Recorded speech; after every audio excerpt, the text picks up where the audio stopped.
Good morning student. आप लोगों को ये नई वाली बुक चलने लगी है आरोह। इसके साथ साथ एक वितान भी चलने वाली है, वितान, ठीक है। और एक अभिव्यक्ति और माध्यम, ये 3 बुक चलने वाली है। तो आपको तीनों बुक लेना है, ठीक है। इसका सबसे पहले मैं चैप्टर 1 गद्य खंड, इसमें गद्य खंड अलग है और पद्य खंड अलग है। गद्य खंड में 10 चैप्टर हैं और काव्य खंड में 10 चैप्टर हैं, ठीक है। तो इसमें सबसे पहले गद्य खंड का फर्स्ट चैप्टर है नमक का दारोगा, ठीक है। तो इस चैप्टर में पढ़ाने जा रही हूँ। सबसे पहले मैं आपको बताती हूँ प्रेमचंद के बारे में, जो नमक के दारोगा कहानी के लेखक हैं। तो प्रेमचंद के बारे में तो आप सभी ने पहले पढ़ा ही है। तो प्रेमचंद, मुंशी प्रेमचंद, इनका वास्तविक नाम प्रेमचंद नहीं था, इनका वास्तविक नाम था धनपत राय। और इनका जन्म 1880 लम्ही गांव, उत्तर प्रदेश में हुआ था। और इनकी प्रमुख रचनाएं दी हैं सेवा सदन, प्रेमाश्रम, रंगभूमि, निर्मला, कबन, कर्मभूमि, गोदान, ये सब उपन्यास हैं, ठीक है। इसके बाद है इनके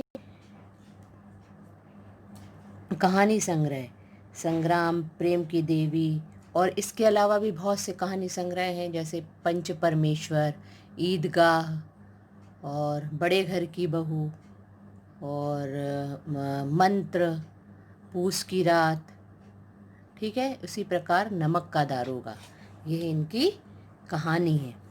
तो प्रेमचंद को हिंदी कथा साहित्य आपने पढ़ा है, हिंदी कथा साहित्य के शिखर पुरुष के रूप में माना जाता है।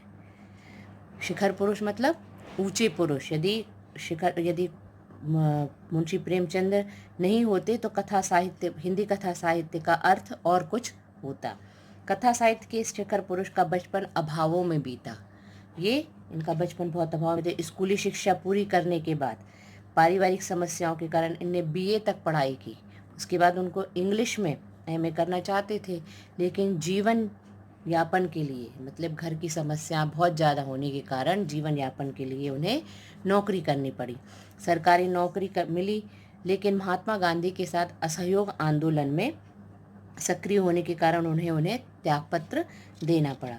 और इनकी जो पत्नी थी शिवरानी देवी, इसके साथ अंग्रेजों के खिलाफ आंदोलन में हिस्सा लेते रहे। अपनी पत्नी के साथ अंग्रेजों के खिलाफ आंदोलन में हिस्सा लेते रहे, पर उस राजनीतिक संघर्ष में भी वह लेखन कार्य, रचनाएं उनकी चलती रहीं। और उन रचनाओं में, उन लेखन कार्य में राजनीतिक संघर्ष और सामाजिक संघर्ष उनके लेखन में सामने उभर कर आया, ठीक है। अब हिंदी साहित्य के इतिहास में कहानी और उपन्यास की विधा के विकास का काल विभाजन प्रेमचंद को ही केंद्र रखकर किया जाता है। हिंदी साहित्य का इतिहास में उनको कहानी सम्राट, उपन्यास सम्राट आदि के नाम से जाना जाता है। और उनका एक युग प्रेमचंद पूर्व युग या प्रेमचंद युग या प्रेमचंदोत्तर युग के नाम से जाना जाता है। तो इस प्रकार मैंने उनकी कहानियाँ बताई थी। पंच परमेश्वर, सेवा सदन, बहुत बड़े घर की बेटी, नमक का दारोगा, कफन, पूस की रात, गोदान, ये सब उपन्यास है। गोदान उपन्यास है, पूस की रात, कफन कहानी है। तो ये सुंदर उदाहरण दे देकर इनने कहानियाँ प्रस्तुत की है। अब इसके पश्चात जो आपकी चैप्टर की कहानी है वह है नमक का दारोगा। तो प्रेमचंद की बहुचर्चित कहानी है नमक का दारोगा।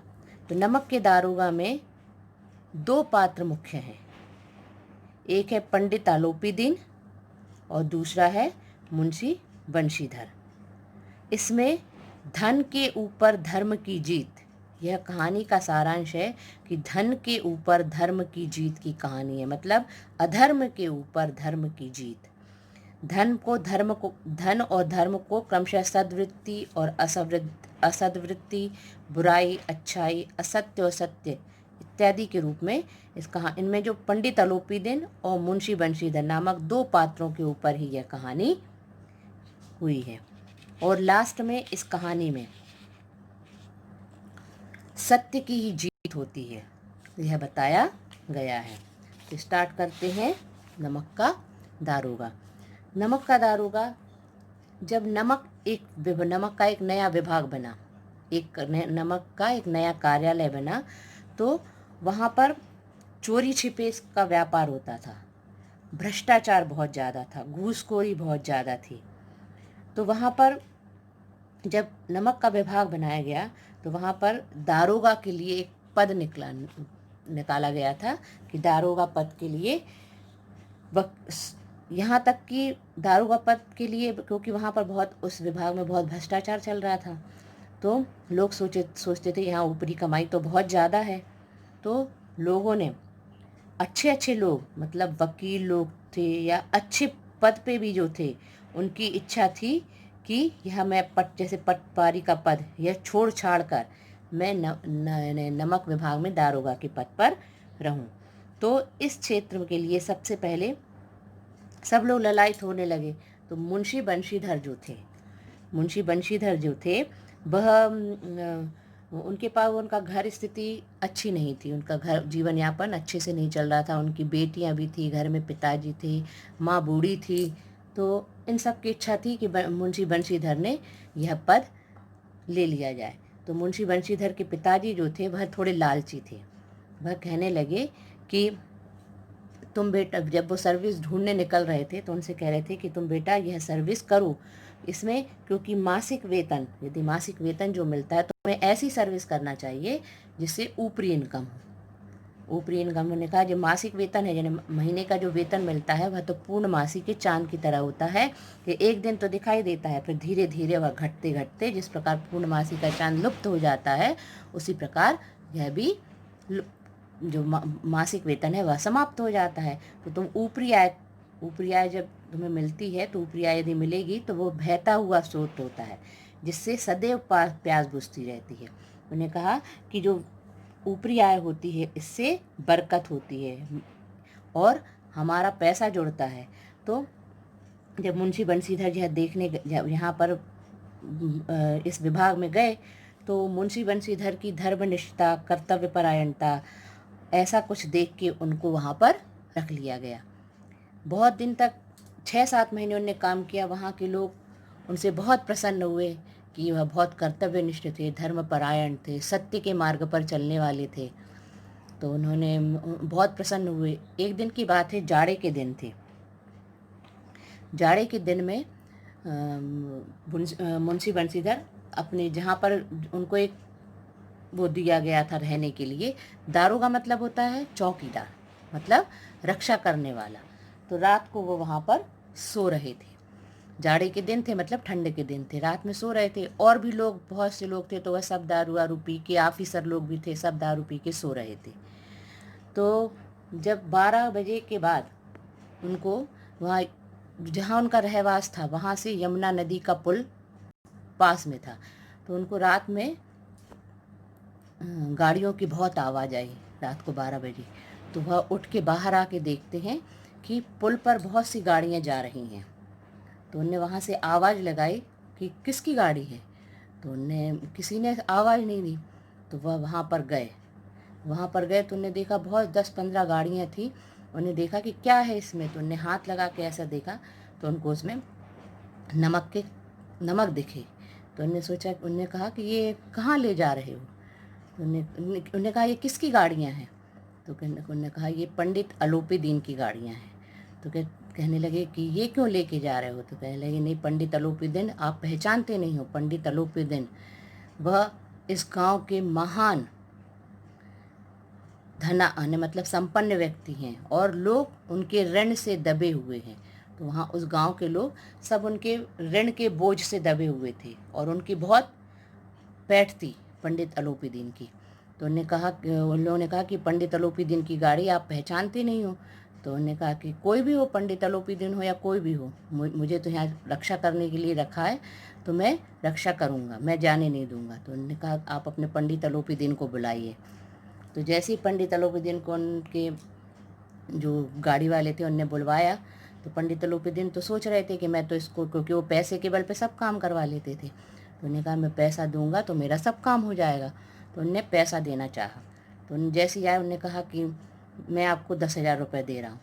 तो उन्होंने कहा मुझे नहीं चाहिए, मुझे नहीं चाहिए, मैं रिश्वत नहीं लेता। उन्होंने कहा मैं इतना दूंगा, फिर इतना दूंगा, फिर 40,000 दूंगा। उन्होंने कहा मुझे आप कोई भी पैसा नहीं चाहिए, मैं तो आपकी रिपोर्ट पुलिस में कर देता हूँ।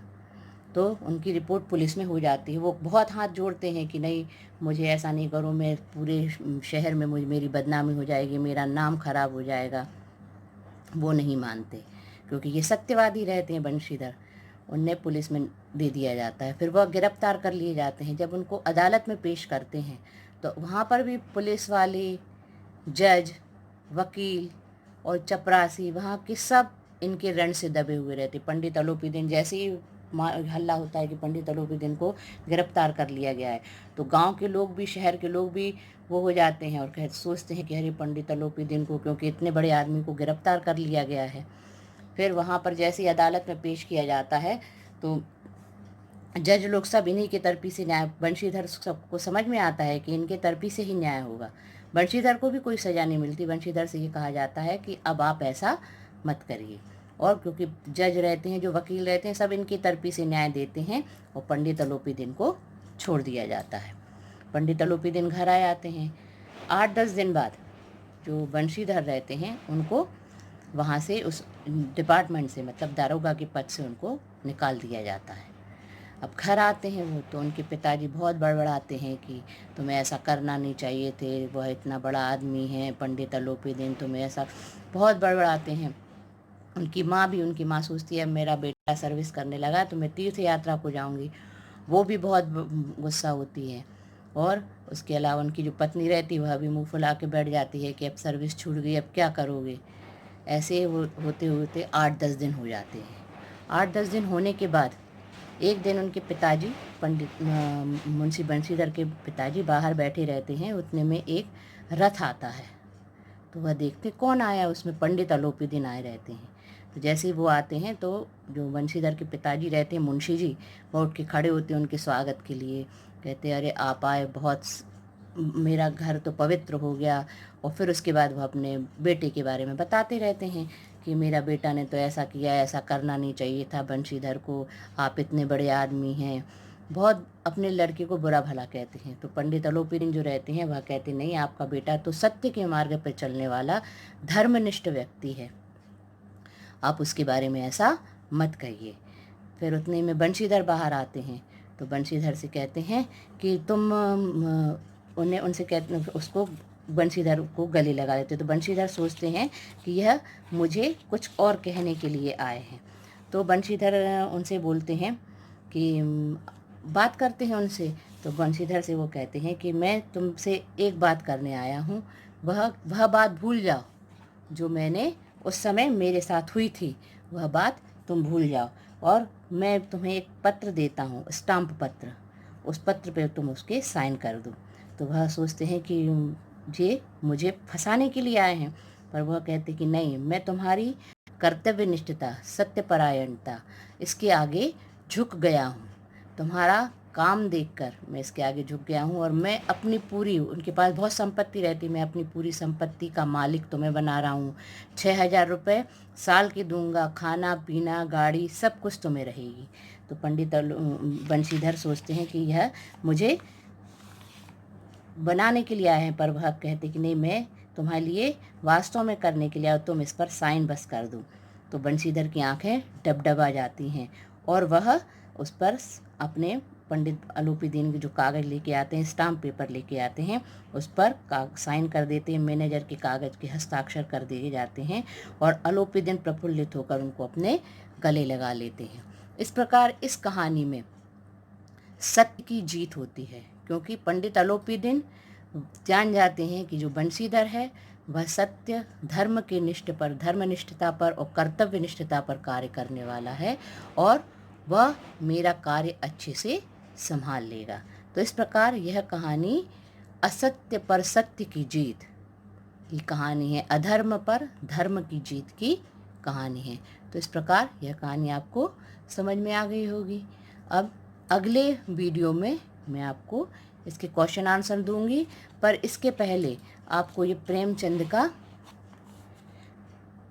जीवन परिचय, उनका नाम, वास्तविक नाम, उनकी पत्नी का नाम, उनका जन्म, उन जन्म का गांव, उनके उपन्यास, उनकी कहानियाँ, ये सब आपको लिखना पड़ेंगी। ठीक है, समझ में आ गया होगा।